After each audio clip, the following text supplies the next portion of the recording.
In this video, I'm going to show you an option for getting a MySQL server up and running on your laptop or PC or whatever you're using for this class.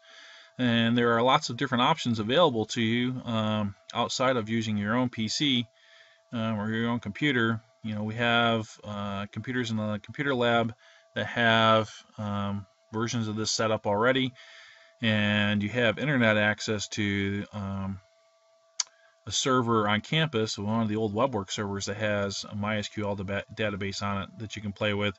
But this is just, for your own convenience and give you some ideas for maybe doing some other projects. So to use my method, we're going to set up what's known as a virtual machine. If your machine's already dual boot and you already have Linux installed as one of your operating systems, then I think you can ignore this. But if not, and you're new to using Linux, then this is the place for you to be. So we need two pieces of software. We need a piece of software that will allow us to install what's known as a virtual machine. I use Virtualbox. It's made by the software company Oracle. Oracle has a great reputation, so there's not a lot of worries here about downloading all kinds of spyware, that kind of stuff. So just type in Virtualbox into Google, and you should come right to the download Virtualbox page. Click on that. I've actually already downloaded that. And then the other thing we're going to need is a version of Linux operating system. There are lots of different versions out there. There's Fedora, there's Red Hat, Debian. I'm using a flavor called Ubuntu, only because Ubuntu is the version that we use for Linux on the WebWorks server. So I'm familiar with the command line for Ubuntu. Honestly, the biggest difference between these versions as far as the user can see is that they have different commands to do the same things. So I'm familiar with the commands for Ubuntu. I'm going to use that. If you want to use something else, you're welcome to do that. But I have just done a Google search for Ubuntu. This is the way it's spelled. And it takes us here. And what I want to do is download a version of this. I don't want the server version. The desktop version will work just fine. The one thing, you can install 64-bit versions on Virtualbox, but it can be a little bit of work, and I didn't want to go into lots of details. 32-bit will work just fine for us, so we are going with that. You have the options here of making donations to Ubuntu. You should do that.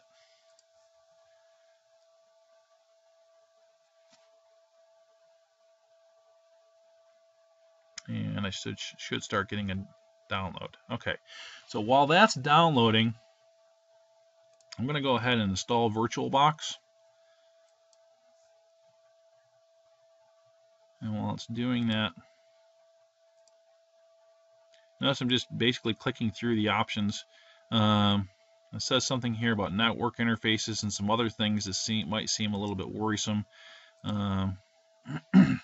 So what Virtualbox is going to do is basically set up a virtual hardware so that we can take any operating system like Ubuntu or Linux or even Windows, and it makes this virtual hardware so that the operating system we can install on that virtual hardware, and as far as the operating system is going to be concerned, it's running on its own native computer. When in fact, what it's really running on is a piece of software that's running on your computer. That's the virtual part of it. There's some advantages to doing things this way. There's also some disadvantages. The obvious disadvantage is it's going to be slower than just running it on its own piece of hardware. So don't expect Linux running inside of Virtualbox to be as fast as just Linux installed directly onto a piece of hardware. But like I said, there are some advantages to doing it this way. One advantage is that you can create all these different machines and have different projects. So I have some projects that I've done with WebWork. I've done some online banking through a virtual machine, which can provide some layers of security. All right, so anyways, we're going to create our new machine, but in order to do that, we need Ubuntu to download. And we're still working on that. So I'm going to pause here for a second until it's finished downloading. Alright, well that took an exceptionally long time to download, but through the magic of video cameras, you won't notice the difference. Alright, so I'm going to continue with my setup. So I've downloaded the ISO image of Ubuntu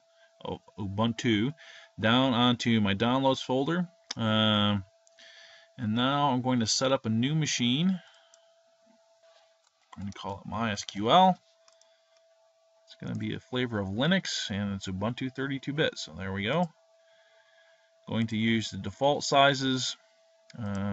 Create the virtual hard drive. Use the default disk image. So what that means is this virtual machine and all of its aspects are actually going to be stored on your hard drive.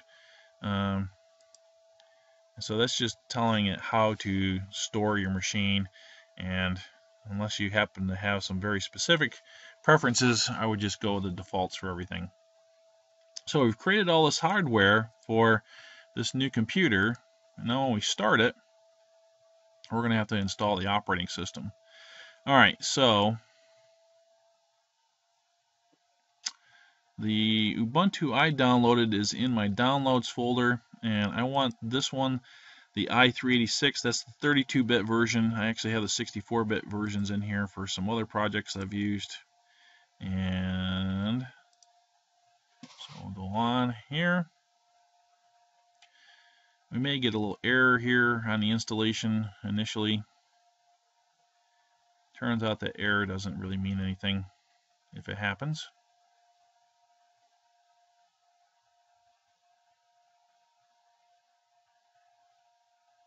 Or nothing may happen. Oh, there's the error.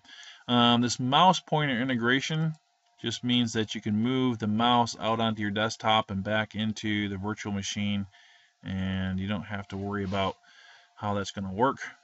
So that's good news.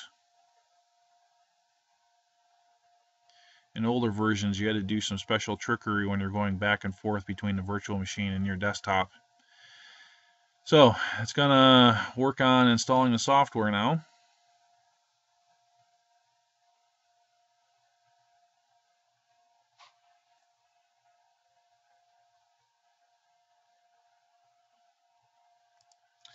Alright, so we had that error. It turns out that error also doesn't mean a whole lot. And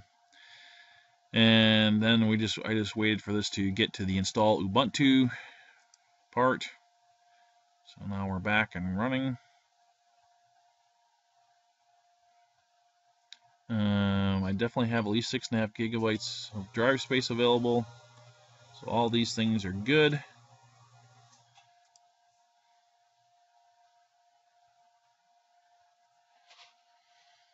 And now it's going to go out and install Ubuntu.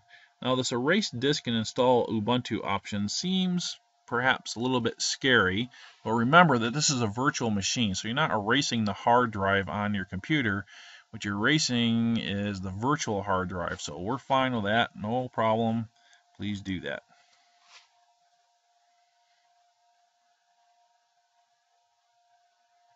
Now, on the other hand, if you went ahead and installed Ubuntu on your computer and not in a virtual machine, yeah, then that would probably be an issue.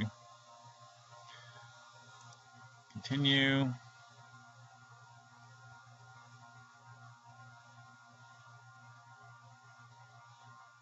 And now we may be a while.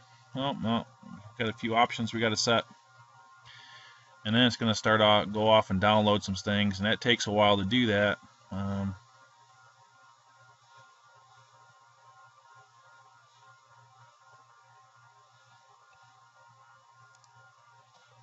Could put it in UK English, that'd be interesting.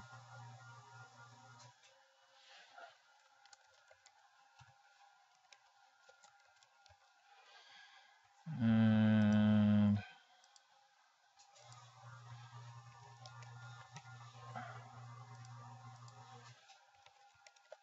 don't care about having a weak password.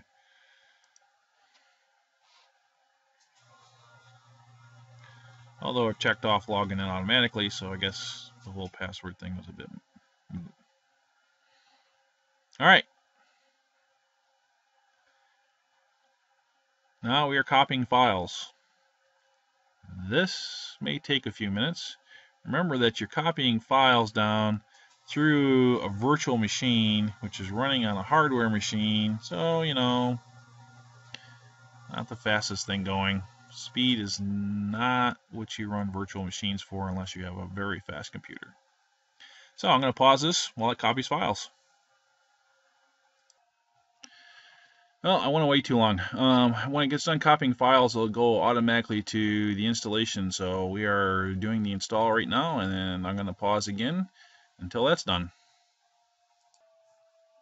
All right, so we've got the installation going, done, and we're going to restart it and hope for the best.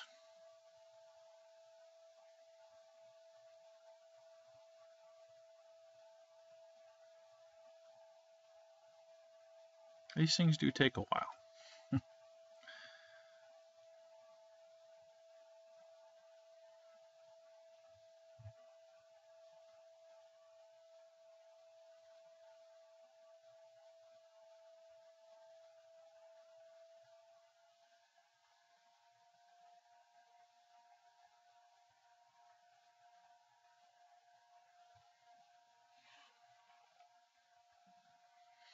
Okay, so this installation media business is because it's booting off from that ISO image on the hard drive.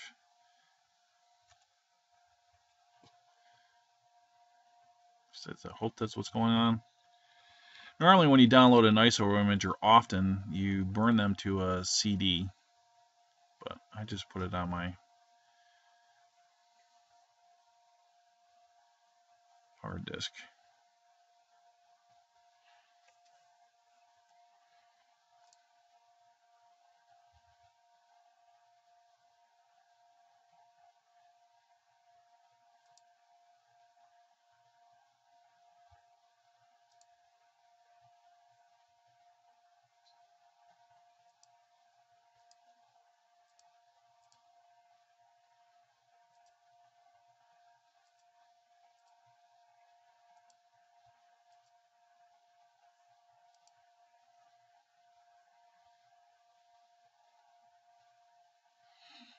Hmm.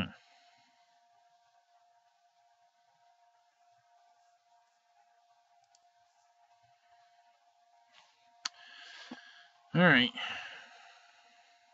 Come on, Ubuntu, boot up.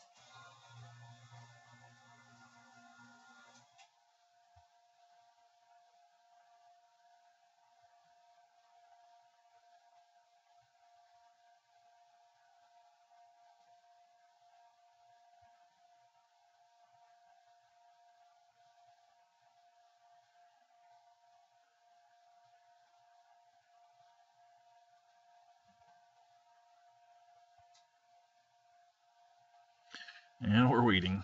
All right, I'm going to pause here for a minute. All right, here we go. And we have a virtual version of Ubuntu running on our PC. I'm going to stop this video now and going to make some other videos on maybe doing some setup stuff and things like that.